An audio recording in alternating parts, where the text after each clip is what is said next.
Nga matong paningin ng Hesus migsuon, nga kung mag-ampo ka, sulod sa imong kwarto, sirhi ang pultan ini. O pag-ampo sa mga mahan nga dili makita.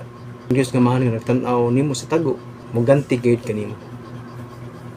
Naon sa may ito masabtan ini migsuon. Now, adon nalay duha na kabutang migsuon. Una, na sino Hesus mingon diha, pag-ampo sa mga mahan nga dili makita.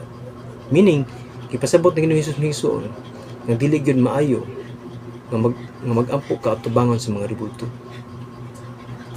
o sa mga Diyos. Ano man tun kay ang Diyos nga mahan migsuon, espiritu siya o dili makita. Now, ikaduha migsuon, sige Hesus mingon diha, pag-ampo sa mga mahan nga dili makita.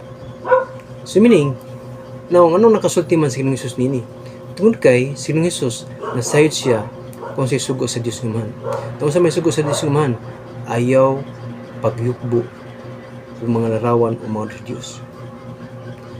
So meaning, masabtan ito migsuon na dili gid maayo ang pagsimba o pagyukbo sa mga larawan o mga Diyos.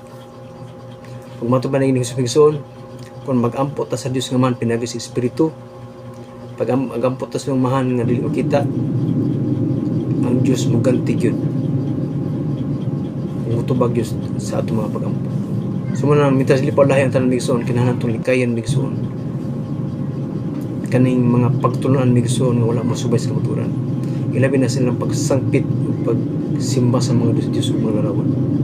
Likayan migsuon, mitas lipaw lahi ang tanan, tungod kay Ginoong Hesus migsuon, hapit na mobalik. Ang ito lang, mga tagpasaylo, ilabi na sa itong buhat na dili maayo. Buhat nga wala masubay sa kamatuoran sa Ginoo.